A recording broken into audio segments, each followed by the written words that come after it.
Oke, halo pemirsa. Kali ini saya Dr. Ekles sedang bersama dengan Dr. Erik Suponda MKK IVOCA. Jadi seorang dokter sekaligus ahli kesehatan penyelaman. Wah, luar biasa. Jadi episode kali ini sangat menarik, apalagi bagi Anda yang suka menyelam dan yang akan belajar menyelam, wajib menyaksikan episode kali ini. Benar dokter ya? Kurang lebih gitu. Kurang lebih gitu lah. Apalagi ini ada alat-alat yang luar biasa nih. Nanti kita tanya satu-satu dokter. Tapi sebelumnya apa sih dokter olahraga scuba diving itu atau menyelam itu dokter? Sebenarnya kalau diving itu atau menyelam itu ada kriteria dasarnya bahwa kita terpapar tekanan lebih dari 1 atmosfer. Itu kriterianya? Kriteria dasar. Oke. Berarti penyelaman itu bisa penyelaman basah, penyelaman kering. Basah berarti di bawah air, kering berarti kedalaman permukaan bumi. Itu termasuk kriteria diving. Jadi bukan berarti harus di dalam air? Tidak. Salah satunya ada terapi yang namanya hyperbaric ocean therapy, itu adalah penyelaman kering, terpapar tekanan lebih dari 1 atmosfer. Ini yang jadi pertanyaan sejuta umat nih. Apalagi bagi pemirsa mungkin yang akan belajar menyelam atau scuba diving, harus tahu berenang nggak dok? Nah, ini mengenai berenang ini tidak wajib bisa berenang. Oh.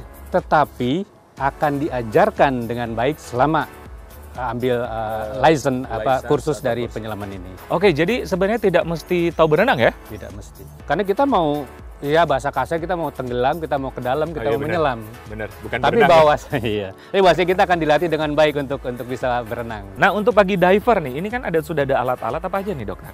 Ya, ini sebenarnya ada beberapa yang memang wajib dimiliki awal oleh seorang penyelam pemula ya. Yang paling basic tentunya bisa nempel pada tubuh lah. Ini Kaca apa nih dok? masker Google buat kacamata. Oh iya, kacamata sekaligus melindungi hidung ya. Dan juga mata. Baik. Kemudian berikutnya yang berikut menempel dulu nih di. Oh, menempel dulu. Oke. Nah, salah satunya adalah baju wetsuit. Ini sangat penting karena di bawah kan akan lebih dingin dibanding di atas. Kemudian mencegah terjadinya goresan dengan biota-biota atau barang-barang di bawah laut yang mungkin berbahaya gitu kan. Itu mungkin. Ini baju seperti ini dikenal dengan istilahnya wetsuit ya. Ini ada dry suit buat penyelam-penyelam tertentu, ini adalah white suit ya. Ini ketebalannya kalau nggak salah ada yang 3 mili, ada yang 5 mili, tergantung nanti kita akan menyelam di suhunya. Ada yang lebih, kadang kita mungkin penyelaman di suhu yang dingin, begitu kan, itu bisa membantu. Bisa membantu. Jangan sampai kita dehidrasi. Ya. Apalagi dokter? Nah berikutnya mungkin salah satu yang bisa dipakai untuk bertahan di air adalah kaki katak atau fins. Nah ini ada beberapa tipe, ada yang open heel, ada yang full heel gitu ya. Nah ini yang open heel nih, dipakainya dengan menggunakan sepatunya khusus. Iya. Oke. Gitu. Kemudian di sini ada pemberat agar kita bisa nyelam ya. Bisa ke bawah gitu kan. Tanpa ini ya? agak sulit untuk bisa sampai ke bawah. Agak sulit untuk bisa sampai ke bawah. Dan ini tergantung daripada berat tubuh. Iya.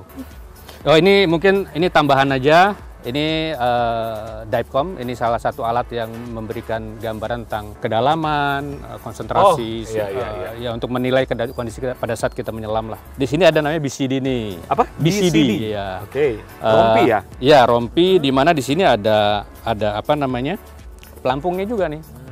Jadi salah satu yang dipakai untuk bertahan di permukaan. Ya. Nah kemudian di sini yang di regulatornya nih. Regulator ini ada beberapa bagian. Ini ada first stage, ini yang mengubah tekanan tinggi ke tekanan menengah. Dan dari sini kemudian mengalir ke 2 bagian, yaitu yang regulator pertama ke kitanya ya, dan ada yang cadangan yang kedua. Ini buat spare-nya, buat cadangannya. Dan ini merubah dari tekanan medium tadi ke tekanan dibutuhkan oleh tubuh kita dan sekitarnya.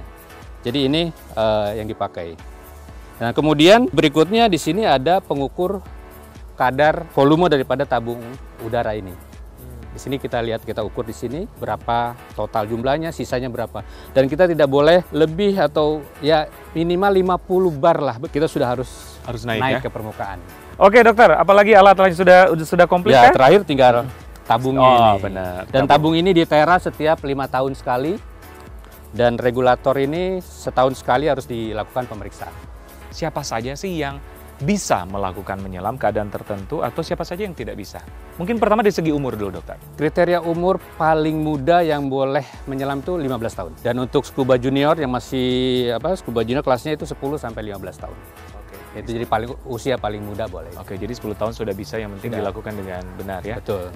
Pria dan wanita sama aja, Dok? Sama aja, pria wanita nggak ada perbedaan. Walaupun kata ilmunya bilang nitrogen tuh lebih cinta sama perempuan dibanding sama laki-laki gitu katanya. Ada penyakit tertentu yang memang tidak bisa disarankan untuk scuba diving atau menyelam, Dok? Iya, ada beberapa penyakit, salah satu contoh lah ya, mungkin penyakit asma. Tapi asma pun ada grade-nya juga sih kan, tapi ambillah penyakit asma yang kita harus batasi. Asma. Kemudian diabetes. Diabetes pun ada grade-nya juga, tapi anggaplah itu kita sebagai reteksi tersendiri ya. Bisa, tapi dengan suatu perlakuan khusus. Benar. Kemudian penyakit-penyakit dengan gangguan sistem saraf pusat. Oke, benar. Sistem gangguan di otak misalkan, dan kondisi struktur dan sebagainya lah. Kalau secara psikis? Nah, kalau psikis orang-orang yang klaustrofobi ya tentunya salah satu yang tidak boleh mengikuti penyelaman ini. Bagi Pemula nih, berapa sih batas kedalaman menyelam? Ada batasannya atau gimana, Dokter?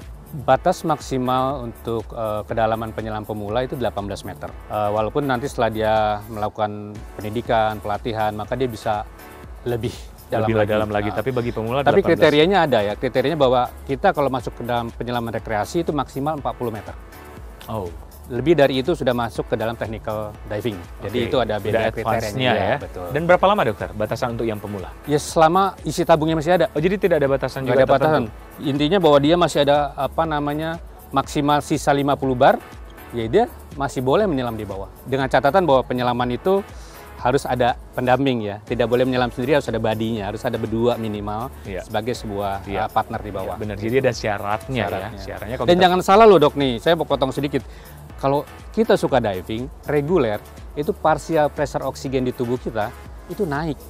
Ujung-ujungnya apa? Kesehatan, awet muda, wellness itu akan jauh lebih baik. Oh, itu catatan loh, Dok. Iya, benar-benar. Karena kita akan terpapar oksigen yang jauh lebih tinggi dibandingkan udara biasa yang biasa kita hirup. Kah efek samping nggak, Dok, kalau sering melakukan olahraga ini? Tadi kan ada manfaat untuk kesehatan, tapi kan ada efek samping, Dokter? Iya, efek samping ada pada kegiatan penyelaman ini yang pada dasarnya terbagi menjadi efek samping. Pertama, keracunan oksigen bisa terjadi.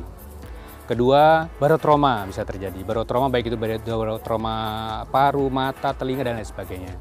Kemudian bisa juga penyakit dekompresi bisa terjadi juga. Keracunan nitrogen bisa juga, atau bukan keracunan nitrogen. Nitrogen narkose seperti gambaran seorang yang mengalami mabuk lah gitu ya. Itu bisa terjadi pada efek samping penyelaman. Tapi itu bisa dicegah ya? Bisa, itulah tujuannya sebelum menyelam, belajar dulu. Belajar dulu. Semua tekniknya, semua caranya, semua faktor juga dipelajari apa dan bagaimana sehingga hal-hal yang tadi bisa kita cegah. Jadi bukan berarti efek samping itu harus terjadi, tidak. Justru dengan belajar ini mencegah semua itu. Untuk belajar diving dengan baik supaya hal-hal yang tadi itu nggak terjadi. Nggak terjadi. Jadi ada rambu-rambunya ya, ada do and don'ts-nya ya. Betul. Berapa lama sih maksimal kalau kita menyelam? Nah, menyelam ini nggak ada maksimalnya. 24 Jadi kalau jam kita kalau bicara sekarang penyelaman rekreasi nih, penyelaman rekreasi itu paling ya durasinya 30 menit lah ya mungkin ya. 40 menit tergantung dari kemampuan tubuh. Tapi kalau kita bicara penyelaman yang advance, yang yang commercial diver, itu bisa seminggu di bawah laut, bisa 10 hari atau lebih. Oh. Jadi nggak ada batasan. Jadi tidak ada batasan. Cuman memang terjadi masalah-masalah seperti saturated diving, jadi tubuh penuh dengan nitrogen.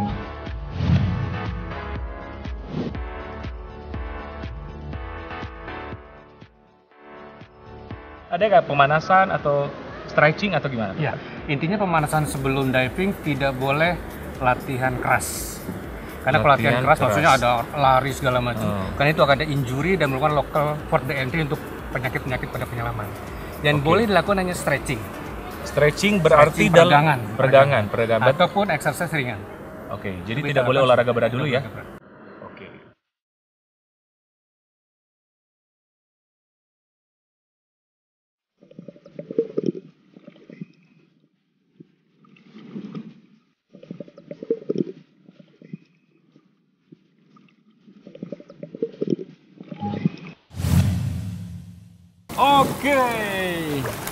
Wah, ternyata seru banget ya, Dok ya. Ternyata nggak seberat yang kita bayangkan ya. Oke, terima kasih, Dokter. Ilmunya setelah ini tuh langsung saya belajar nih. Baik, tapi catatan ya. Ya. Berikutnya belajar dengan orang yang tepat. Oke. Ada instruktur yang melatih dengan standarisasi internasional. Oke, harus profesional. Harus profesional. Supaya pun kesehatan terjamin ya. Betul. Oke, bagi pemirsa, pokoknya jangan takut untuk menyelam karena ternyata menyelam selain rekreasi bisa juga kesehatan untuk menyehatkan tubuh ya. Banget, betul. Ya dok, setuju ya? Setuju. Oke, demikian bincang sehat kali ini seru banget karena kita sambil diving. Saya Dr. Ekles bersama Dr. Eri Erik Subona. untuk Hidup Sehat.